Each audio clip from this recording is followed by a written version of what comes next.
Let's put the women and children in bed and go looking for dinner. Jon Rothstein here on Inside College Basketball Now on CBS Sports Network. Want to remind you to subscribe to Inside College Basketball Now on both Apple and Spotify. We want to be your Bible for the college basketball season and beyond. We are the only college basketball podcast coming to you 52 weeks out of the calendar year. Also want to remind you to like and subscribe to the show on YouTube. We want to get up to 300 likes for each and every episode. And also, we want to give you a program reminder that Inside College Basketball Now, in addition to today's show on CBS Sports Network, will be coming to you each Monday and Thursday during the 25-26 college basketball season with live episodes on Mondays and Thursdays at 1 o'clock Eastern. So we want to be a part of your lunch hour. If we're not a part of your lunch hour and not part of that lunchtime routine, get with us later in the day during your commute home on Apple and Spotify, or if it's not during the commute home, do it during your early morning workout. We need an army with us for each and every show here on Inside College Basketball Now, and we want you to be all you can be.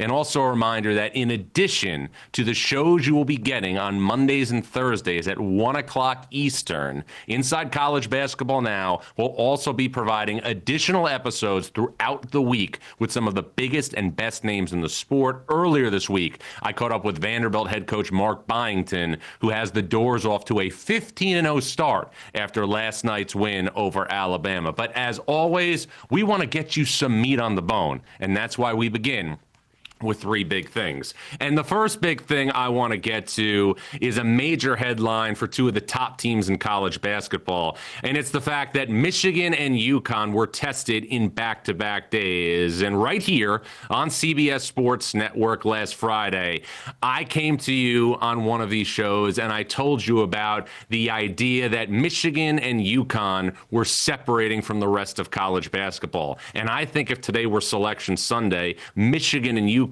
would still be unequivocally the two most likely picks that most people would have to go to the Final Four in Indianapolis and have a chance to win a national championship. But we were reminded once again in the last 48 hours on two separate occasions why college basketball is the greatest thing we have from a sports perspective in our society. 2 days ago, Michigan was in State College playing Penn State, as we look at the UConn box score right there from last night's game, the Providence. But 2 days ago, Michigan was in State College to play Penn State. And as always, I was checking the injury reports before the game. And Penn State sent out the notice that it was going to be shorthanded.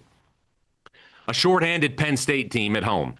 A team in Penn State that, again, is nowhere near on a trajectory to be in the NCAA tournament. A Penn State team that did push Michigan State at home.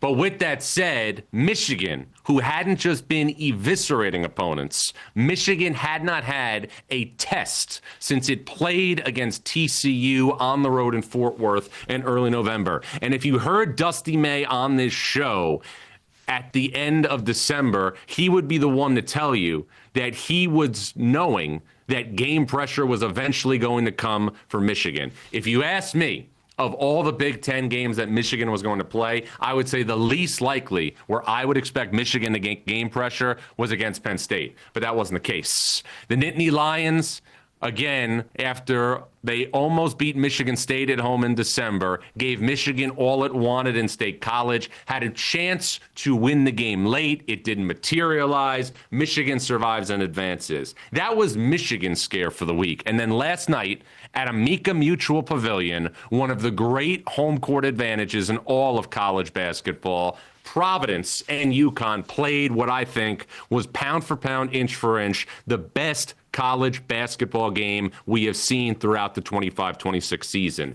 And there are certain attributes across any sport that really always seem to resonate when we're talking about great games. Shot making, intensity, lead changes, a fierce rivalry. This game had everything. And it also had a Providence team playing with a wave of confidence after a dramatic come-from-behind victory last Saturday at Madison Square Garden against St. John's. It had a Providence team who I believed had really, really increased its talent level through the transfer portal, take UConn to the limit and beyond. The 103-98 win for UConn in overtime was a testament to the championship medal, the championship resolve, and also the championship shot making that UConn has on its roster.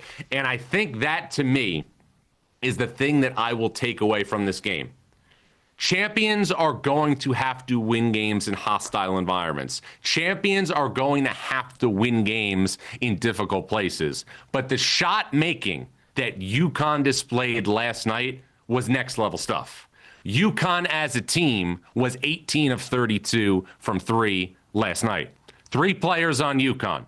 Braylon Mullins, the talented freshman, Alex Caravan, the seasoned veteran, and Silas Demery Jr., the transfer from Georgia, Silas the Virus Demery, who had an all-time game last night for UConn with 23 points, 15 assists, and 1 turnover. Those 3 players, Demery, Mullins, Caravan, combined to shoot 15 of 25 from three-point range. That is illegal in 48 states.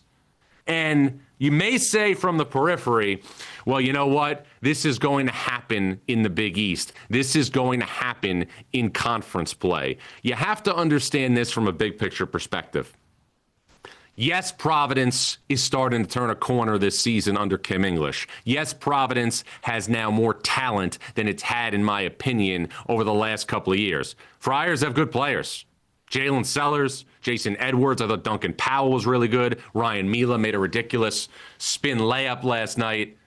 But if you're UConn, and the goal is ultimately to go back to the Final Four and win a national championship, if you're UConn, this is the type of loss that could come back to bite you on Selection Sunday.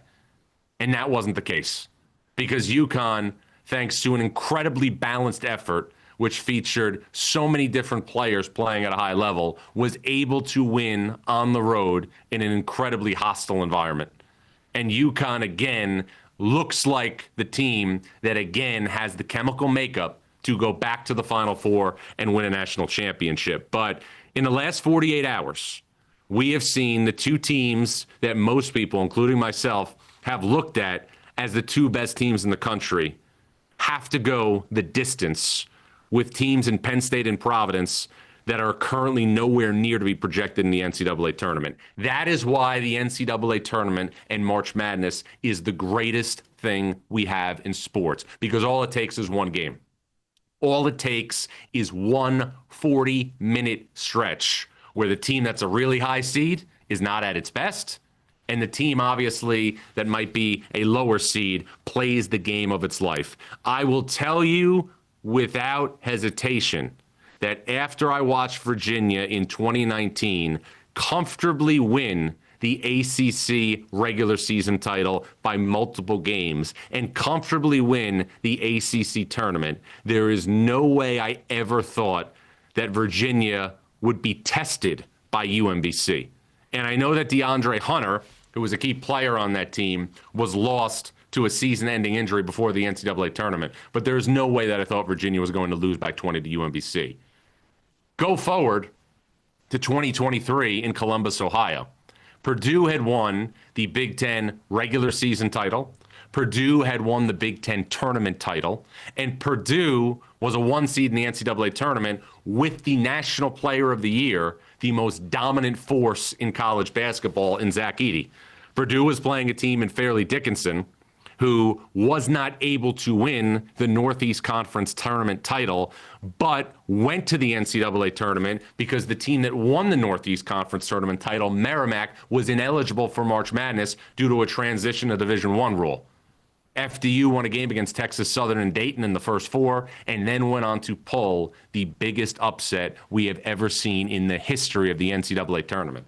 I'm not saying that's happening to Michigan or UConn, not at all. But what I'm saying is the last 2 days reiterate that anything can happen to these teams regardless of the circumstances. And I think if you're looking now at Michigan and UConn, you are looking at 2 teams who are going to each and every game get the best of the best from their opponents. Michigan will next play Wisconsin on Saturday on CBS. That game will be in Ann Arbor. And UConn goes home to play DePaul this weekend, a team that's already beaten in Chicago, and then will go on the road next week to take on Seton Hall in Newark. I remind everybody that the Prudential Center in Newark has been a very difficult place for UConn over the last couple of years. The Pirates came back last year and beat the Huskies, and also were one of the 3 teams during the 23-24 season when UConn went 37-3 to beat UConn. That game happened at the Prudential Center in Newark. The other 2 losses for the Huskies that year on that memorable 37-3 season, at Kansas when UConn was battling injuries, and also at Creighton. As you well as know as I do, this is only January. So there's a lot to get to here on Inside College Basketball Now. We are going to obviously dive deep into many things on this show. But I also think that another storyline that isn't being talked about enough is what's going on in the backcourt at Arkansas, because John Calipari has had so many great point guards during his Hall of Fame career. Derrick Rose, John Wall, Tyreek Evans, and another one in Fayetteville, Darius Acuff, is gradually starting to take a seat at the table, and that seat is getting more permanent with each and every game.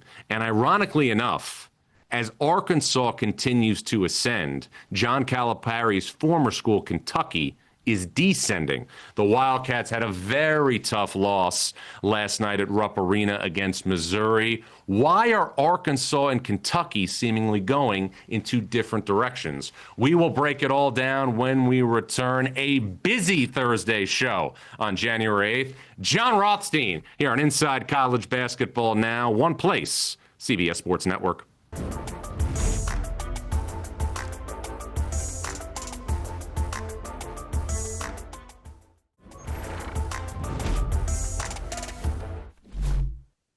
All right, welcome back to Inside College Basketball Now with Jon Rothstein here on CBS Sports Network. Again, want to remind you to like and subscribe to Inside College Basketball Now on YouTube. We want to be your Bible for the college basketball season and beyond. Once again, we're the only college basketball podcast coming to you 52 weeks out of the calendar year. All right, the second big thing I want to get to today, it's that Arkansas and Kentucky are going in what feels like 2 different directions. Now, I also want to exercise some caution right now to the Kentucky fan out there that is living and dying on each and every possession. The season is not over because Kentucky lost a home game last night to Missouri that it should have won. Let's clarify that. Let's also clarify something I talked about a couple of weeks ago when Kentucky finally got its roster in place at full strength for the first time. Jaden Quaintance, Jalen Lowe, these players who had missed extended periods of time were finally back in the lineup in December when Kentucky had that big win over St. John's. And last night,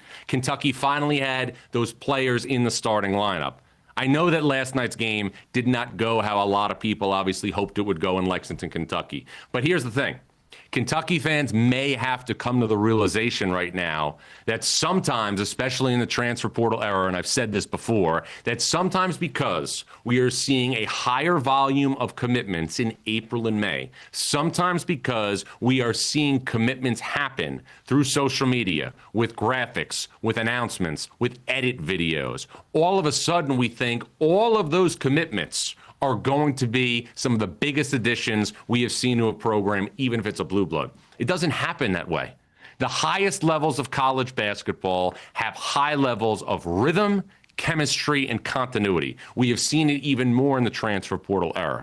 Kentucky also, and I want to point this out because I think it's especially important, Kentucky last season entered the NCAA tournament with 11 losses and still wound up as a 3 seed on Selection Sunday. Now, did Kentucky last season have a better non-conference resume than it does this season? Absolutely.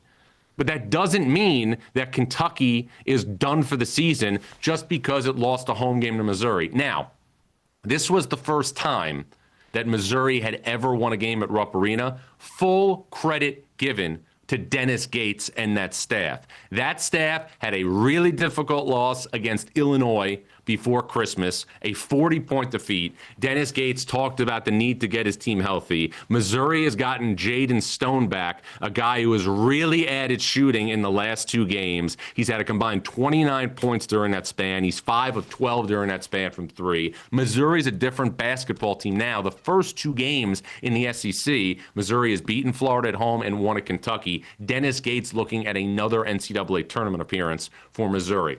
But back to Kentucky.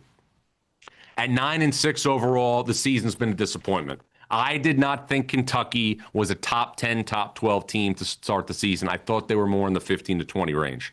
But if you're Mark Pope and you're Kentucky right now, you have to look at the rest of January, and I'm not going to panic, but Kentucky needs to win 4 of its next 5 games. This is what's upcoming for Mark Pope in Kentucky. A home game Saturday against Mississippi State. Then there's 2 road games at LSU and then a hard one at Tennessee. And then Kentucky will come home to take on Texas and Ole Miss at Rupp Arena.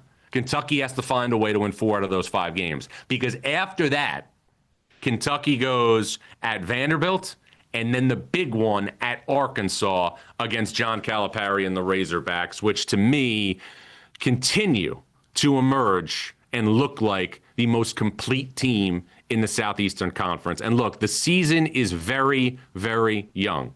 The season is very, very young. It's January 8th. There's a lot of basketball to be played between now and Selection Sunday. But this has a chance to be as proud of a season as John Calipari has had in a long time as a basketball coach. Because obviously he was at Kentucky for a really, really long time. Won a national championship, went to multiple Final Fours, regularly produced players who got drafted in the lottery.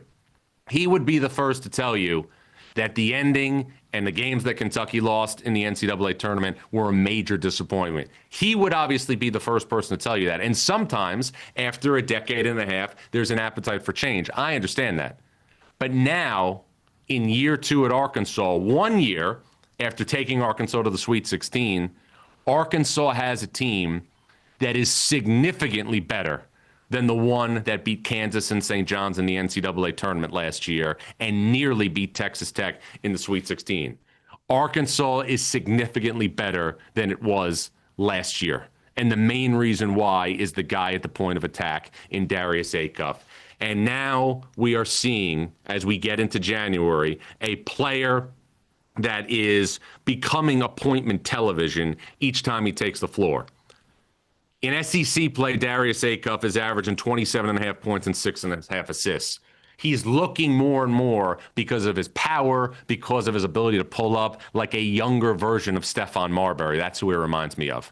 And I think you can make the case, and I know that LeBaron Philon is having obviously a great season in Alabama. I know it was really unfortunate that he had to pull himself from the game last night against Vanderbilt, which Vanderbilt won. Vanderbilt moved to 15-0. But I think you can make the case right now, given the way Arkansas is playing, given the way Darius Acuff is playing, Darius Acuff right now looks like he is going to be a major player, not just to be an All-American at the end of the season, but be a major player to be the SEC Player of the Year in 25-26. And coming in to the year, you always want to proceed with a little bit of caution when you talk about what can happen to a freshman point guard and the way that they're going to be portrayed under John Calipari, because in the last 20 years, he's had Derrick Rose, he's had John Wall, he's had Tyreek Evans, Brandon Knight, Marcus Teague, Andrew Harrison, Tyler Ulis, De'Aaron Fox. The list goes on and on and on.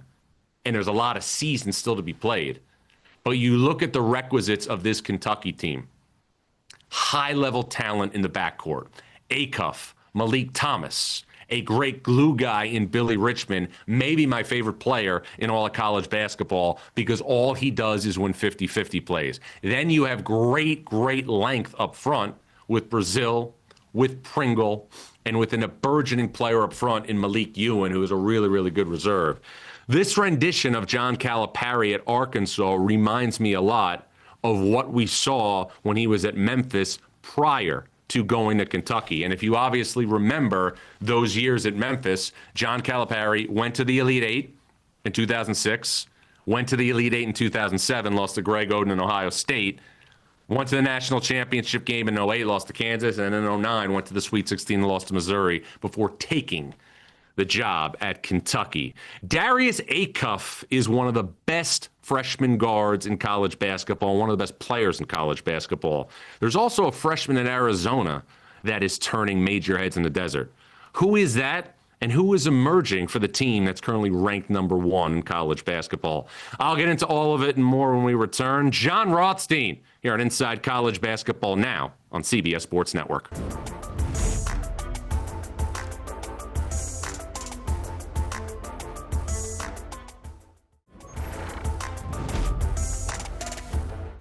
All right, Jon Rothstein back here on Inside College Basketball Now. I want to remind you to subscribe to Inside College Basketball Now on both Apple and Spotify. We want to be your Bible for the college basketball season and beyond. We're the only college basketball podcast coming to you 52 weeks out of the calendar year. Also want to remind you to subscribe and like to Inside College Basketball Now on YouTube. We want to get up to 300 likes per show, so smash that like button and subscribe. And also a programming note, in addition to today's show on CBS Sports Network, Mondays and Thursdays during the 25-26 college basketball season, we will be coming to you with a live show at 1 o'clock Eastern. So make us part of your lunch hour, and if you can't do that, get us on your commute home on Apple or Spotify, or during your morning workout or during your morning commute. We need an army with us each and every episode on Inside College Basketball Now, and we want you to be all you can be. And in addition to those Mondays and Thursdays episodes at 1 o'clock Eastern, Inside College Basketball Now will be bringing you additional episodes throughout the week featuring exclusive interviews with some of the biggest and best names in the sport. Earlier this week, I chatted with Vanderbilt head coach Mark Byington, whose team is now 15-0 after last night's win against Alabama. And the third big thing I want to get to today as we top off 3 big things, it's that Brayden Burries deserves more national attention. Now, I honestly feel like Arizona as a whole, for a team that I've been voting number 1 for weeks in my AP Top 25 and the Rothstein 45 that I've had number 1, I feel like Arizona has been a bit undervalued nationally. They shouldn't be. And I also feel like Brayden Burries has been a bit undervalued nationally. He shouldn't be. Brayden Burries was in a situation where he did not get really out of the gate at a really high level. Brayden Burries in the first 5 games of his college career only scored in double figures once. It was an adjustment period.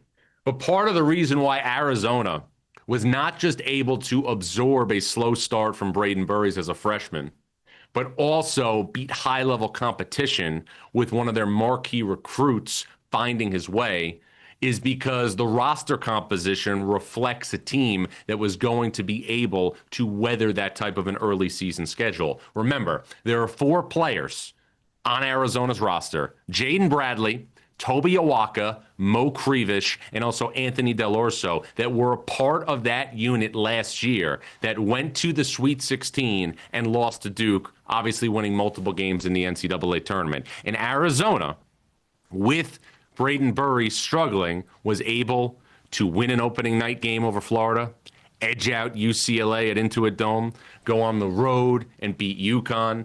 But now this rendition of Arizona is getting Brayden Burries as the player that Tommy Lloyd envisioned when he recruited him as a 5-star prospect. Over his last 10 games, Brayden Burries is averaging just under 19 points per game. And now Arizona, a team that, again, has ripped through a difficult non-conference schedule with some close wins, with some blowout victories, but Arizona has positioned itself, after all the wins that it's assembled, to be the number 1 seed in the West on Selection Sunday. But there's a lot of basketball to be played between now and then. It starts for Arizona next Saturday at TCU. TCU is a team that obviously had Kansas dead in the water earlier this week at Allen Fieldhouse. We saw an incredible comeback by the Jayhawks. TCU then has this 3-game stretch. They went to Kansas. They will host Arizona on Saturday in Fort Worth, and then TCU goes to BYU. That is life in the Big 12. But it's another opportunity for Arizona to pick up a victory that is going to resonate between now and Selection Sunday. And again, we're a long ways away from Selection Sunday. We're a long ways away before we look at a bracket. But in my head, as somebody who does every Friday a bracket projection of what the NCAA tournament is going to look like, you look now at a potential West region, and you look at potential seeds in the West region.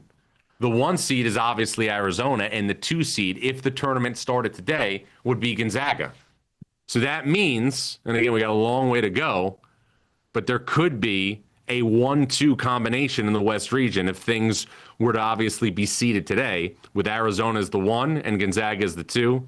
Mark Few and Tommy Lloyd obviously worked together for 20 years. They've not played head-to-head. In fact, Tommy Lloyd inherited the back end of a home-and-home series between Arizona and Gonzaga and has yet to play the game because he doesn't obviously want to go back and face Mark Few, who gave him his big shot in college basketball. But that is a storyline to monitor from 30,000 feet. Another thing to monitor for Arizona, how devastating Arizona is on the backboard and in the paint. I went to an Arizona practice in Tucson early in the preseason, and Tommy Lloyd is a very measured guy.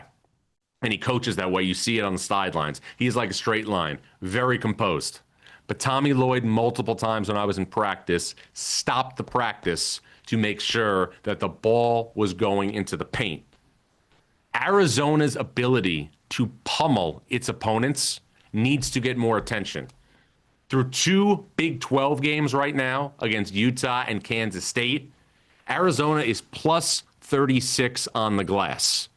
And we talk about the best front court combinations in America. You're going to talk about Caleb Wilson and Henry Vasar at North Carolina. You have to. You have to talk about Braden Huff and Graham Ike at Gonzaga. You have to. Huff's having an unbelievable year, shooting 66% from the field. But I'm looking at 3-man nucleuses right now and teams that are going to be built for the NCAA tournament. What Arizona has with Koa Pete, with Toby Awaka, with Mo Krivish, in terms of front court rotations, is as good or better than anybody in the sport. And if you're talking about this climate in college basketball and how difficult it is to find the right sauce, the more and more coaches you talk about the opponents of one thing, the roster composition. Because it's not like it used to be where you knew guys were going to be around for multiple years. And if you give Dusty May credit for what he's done at Michigan, molding the clay with that roster, and if you give Ryan Odom credit at Virginia, and I did earlier this week, for what he's doing with that roster, you have to give Tommy Lloyd credit for the way the pieces are fitting in Tucson. 4 players back from last year's team that went to the Sweet 16, and 4 freshmen. Brayden Burries, Koa Pete, who had 15 and 10 last night against Kansas State, Ivan Karchenkov, and Dwayne Aristode. 8 players, 1 rotation. Arizona is one part of a loaded Big 12. And it kind of makes you think, what are the best conferences in college basketball right now if you had to rank them? I am going to give you my top 5 when we return, plus all sorts of news and notes from around the world of college basketball. We will also look ahead to the weekend before we get out of here. Jon Rothstein here on Inside College Basketball Now on CBS Sports Network.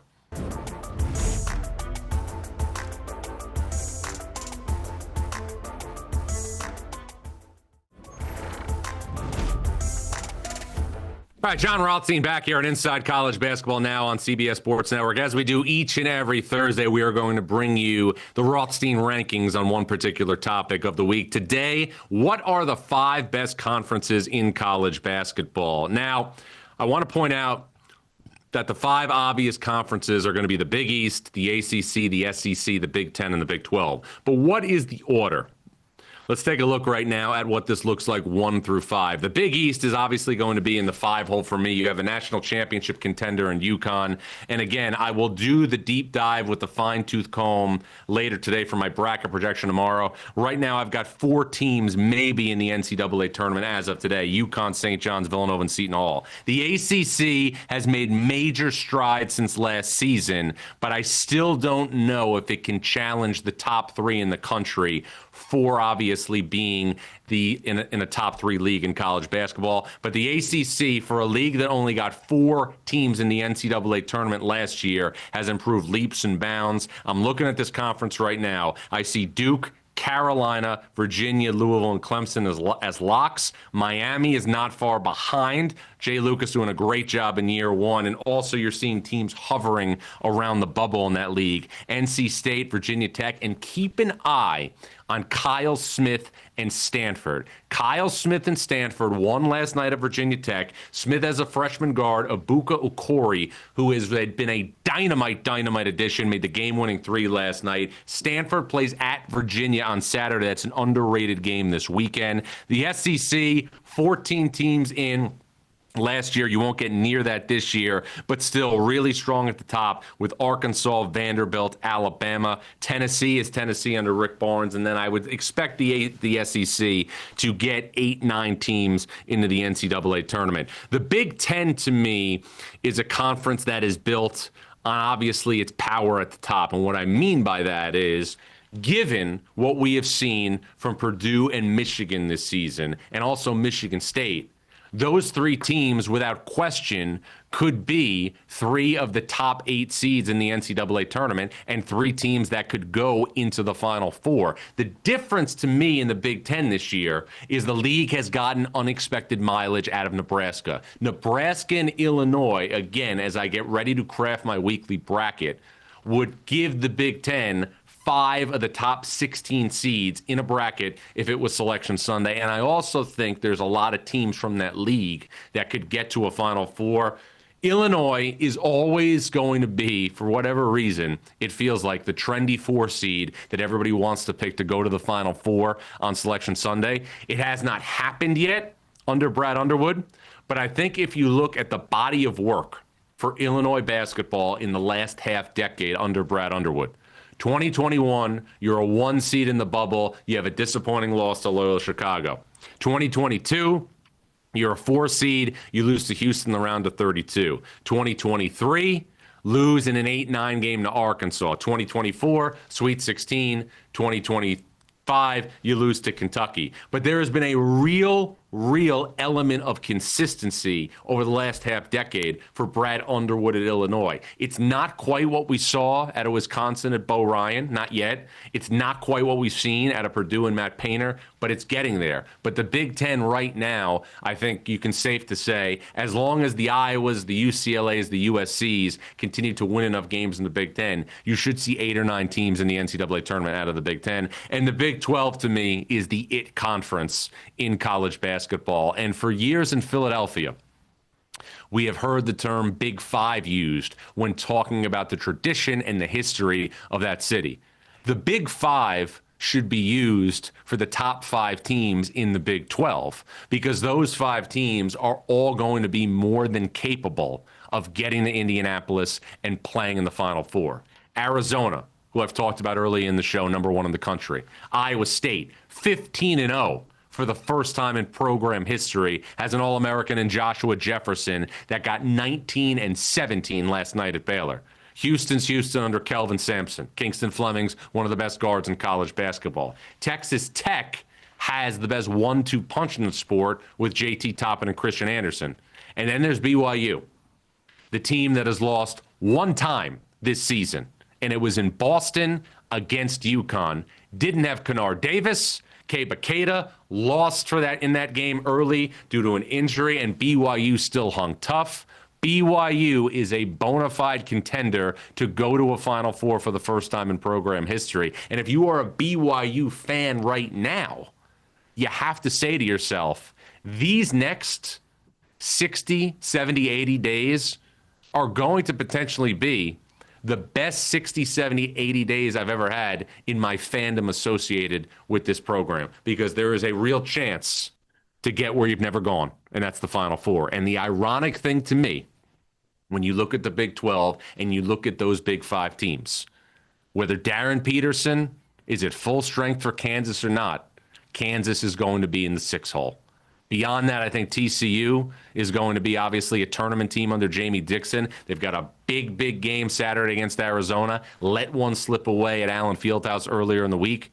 And then I think you've got to look at the Oklahoma States, the UCFs, and the Baylors at hovering around that. But again, much like the Big Ten, the Big 12 looks like a conference that should get 8 or 9 teams in the NCAA tournament. And I think the Big 12 will get multiple teams in the Final Four in Indianapolis in 2026.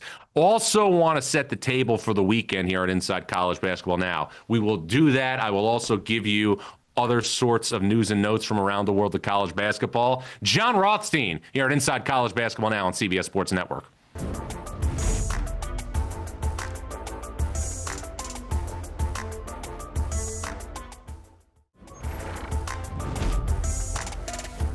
All right, welcome back to Inside College Basketball Now on CBS Sports Network with Jon Rothstein. We're going to put a bow on this thing here in our final segment and get you set for the weekend in college basketball. 3 good nuggets. Let's give them to you right now. Nugget number 1, continuity in Lincoln. Everybody's asking, why is Nebraska having such an unbelievable season? A big reason why is the continuity.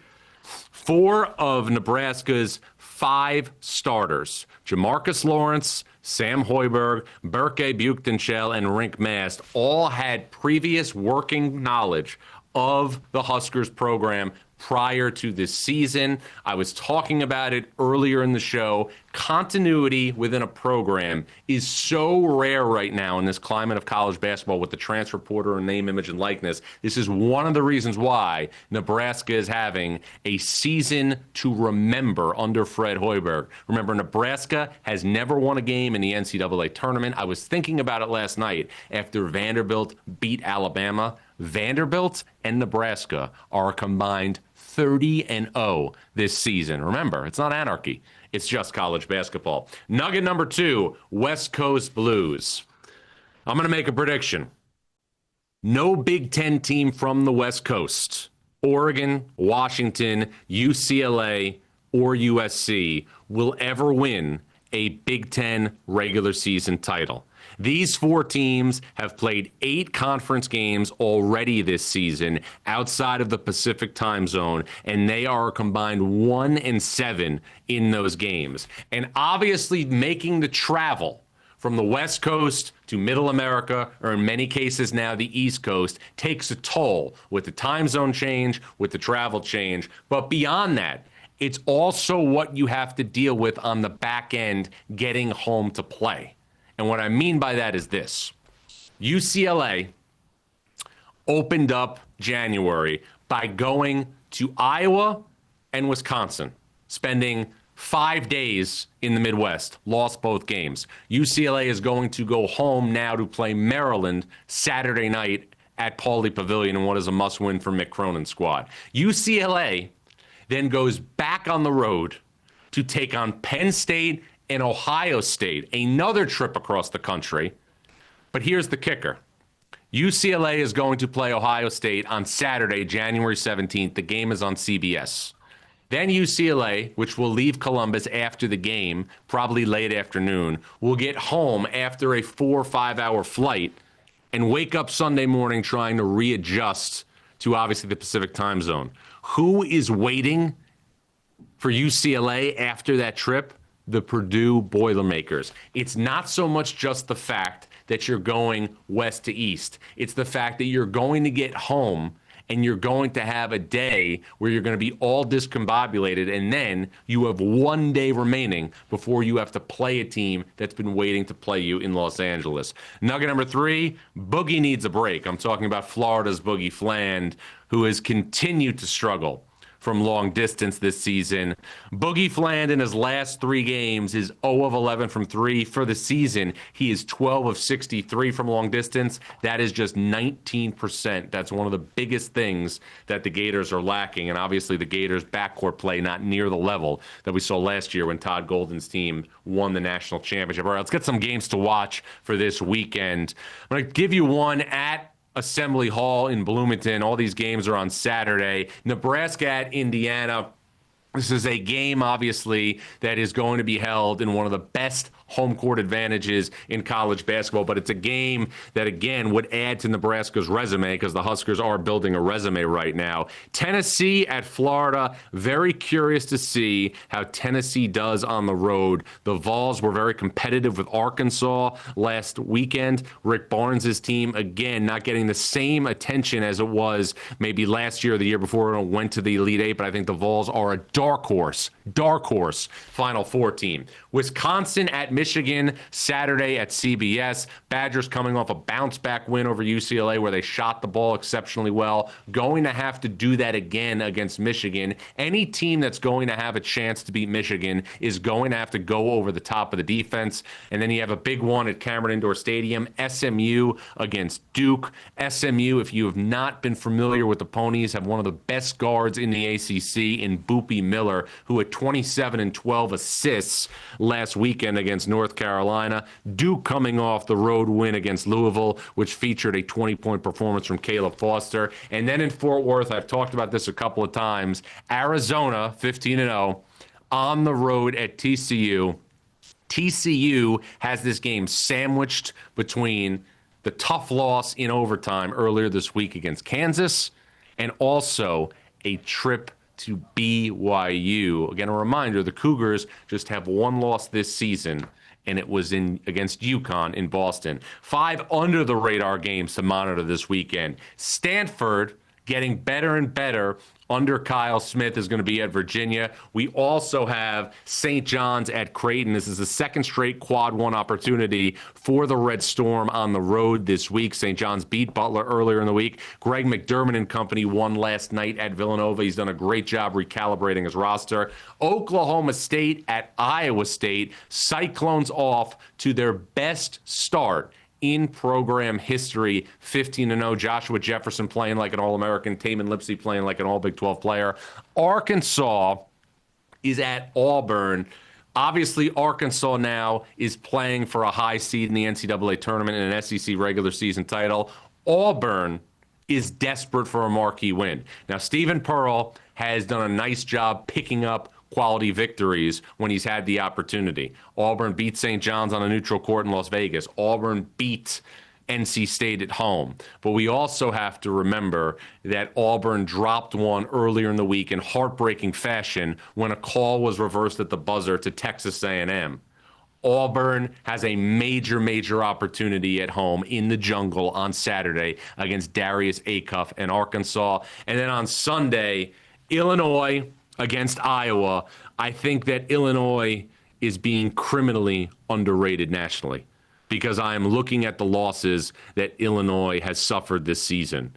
Alabama in a close game at the United Center. UConn at Madison Square Garden. Nebraska on a buzzer beater by Jamarcus Lawrence. Sooner or later, Illinois is going to break through and get to that elusive Final Four. The Illini have not been there since 2005 when Illinois almost won a national championship and lost to North Carolina. But Illinois is a team that I would stress for the college basketball fan to take real inventory of. There is great, obvious potential in the backcourt with freshman Keaton Wagler and also Boswell. Kylan Boswell very quietly is playing like an All-Big Ten first-team player. Keaton Wagler is a really intriguing prospect. Andrei Stojakovic is on a wing. He's in a position now, unlike he was in at Cal and Stanford, he doesn't have to carry the team. And then you've got size up front with David Mirkovic, Tomislav Ivasic, and Zvonimir Ivasic. They play an Iowa team on Sunday, and I think this is the thing with Iowa. Ben McCullum's done an incredible job in his first year as a power conference coach. Iowa has a guard in Bennett Sturtz. He's an All-American, and I don't think there's a player in the sport who's as vital to his team as Bennett Sturtz is to Iowa. Want to remind you, we will be coming to you here on Inside College Basketball Now with live shows on Mondays and Thursdays at 1 o'clock Eastern. And also, in addition to those shows, I will be bringing you additional episodes throughout the week with exclusive interviews featuring some of the biggest and best names in the sport. Subscribe on Apple and Spotify, and like and subscribe on YouTube. I'm Jon Rothstein, and reminding you, this is only January, but again, this was one thing. Inside College Basketball Now on CBS Sports Network.